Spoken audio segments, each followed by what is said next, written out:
અગાઉ આપણે જાણ્યું કે કેવી રીતે જળાશયોને નવજીવન આપી શકાય અને કેવી રીતે સમુદાયો અને પંચાયતો આ કાર્યમાં અગ્રેસર છે.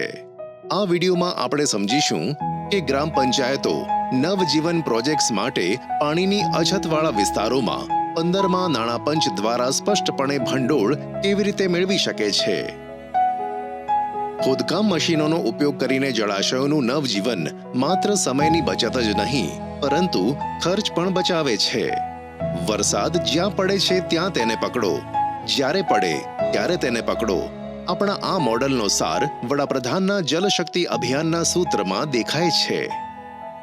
પેયજળ અને સ્વચ્છતા વિભાગમાં જળશક્તિ મંત્રાલય દ્વારા 7 જુલાઈ 2022ના રોજ જારી કરાયેલ એક સત્તાવાર નિવેદનમાં પીવાના પાણી પુરવઠા શીર્ષક હેઠળની સૂચક યાદીમાં પાણીની ટાંકીઓ અને જળાશયોના નવજીવન અને ધોવાણનો સમાવેશ થાય છે એમ ખાસ ઉલ્લેખ કરાયો છે. એમ પણ જણાવ્યું હતું કે 15મા નાણાં પંચ દ્વારા મળેલા ભંડોળનો ઉપયોગ ખોદકામનો ખર્ચ કાઢવા માટે થઈ શકશે.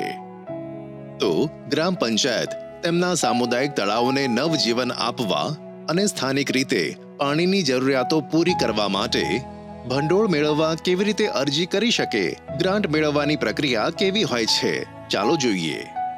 પગલું 1.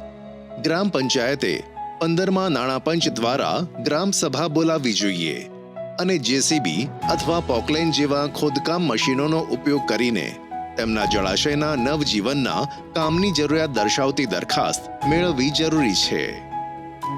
પગલું 2.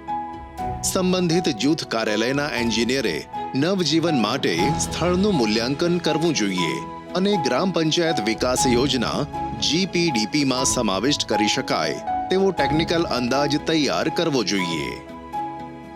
જો ગ્રામ પંચાયત સમયસર યોજના અપલોડ ના કરે તો વર્ષ દરમિયાન ગમે ત્યારે તે જ વેબસાઇટ પર પૂરક યોજના તેઓ અપલોડ કરી શકે છે.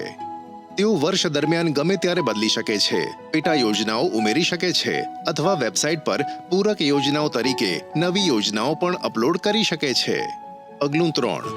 પ્રોજેક્ટ પ્લાન, ટેકનિકલ અંદાજ અને અન્ય સંબંધિત દસ્તાવેજો સાથે ઓનલાઈન GPDP પોર્ટલ પર અપલોડ કરવા માટે ગ્રામ સભાની દરખાસ્ત જૂથોમાં જૂથ વિકાસ અધિકારી BDO સમક્ષ રજૂ કરવામાં આવે છે. ઉપરાંત જો કોઈ સંસ્થા કામના અમલ માટે રોકાયેલ હોય તો તેની વિગતો ગ્રામ સભામાં મંજૂરી માટે વહીવટી મંજૂરી કે તકનીકી મંજૂરીમાં દર્શાવવી પડશે. પગલું 4. દસ્તાવેજો ઓનલાઈન પોર્ટલ પર અપલોડ કરવામાં આવે છે અને GPDP ભંડોળ માટે સંબંધિત જૂથ સ્તરે ડેટા ઓપરેટર દ્વારા નોંધણી કરવામાં આવે છે. તે પછી શ્રમ અને સામગ્રી હેઠળના શીર્ષકો બનાવવામાં આવે છે અને આમ 15મા નાણાં પંચ પાસેથી ભંડોળ મેળવી શકાય છે. 15મા નાણાં પંચની યોજનાનો લાભ લઈને 60%નો ઉપયોગ મશીનના ઉપયોગ સહિત મટીરીયલ ઓવરહેડ્સ પર કરી શકાય છે. જો એન્જિનિયર દ્વારા તૈયાર કરવામાં આવેલા ટેકનિકલ અંદાજ કે વર્ક ઓર્ડરમાં તેનો ઉલ્લેખ કરવામાં આવ્યો હોય તો આ કરી શકાય છે. પગલું 5. યોગ્ય મંજૂરી મળ્યા બાદ કામગીરી શરૂ કરવામાં આવે છે. કામ પૂર્ણ થયા પછી તમામ પૂર્ણ થયેલા કામોના બિલ મંજૂરી માટે પંચાયત કે ગ્રુપ ઓફિસમાં સબમિટ કરવામાં આવે છે. આમ આ 5 સરળ પગલાં પર ચાલીને ગ્રામ પંચાયતો તેમના જળાશયોને 10 થી 15 દિવસમાં પૂર્ણ કરવા અને સમારકામ કરવા માટે ભંડોળ મેળવી શકે છે.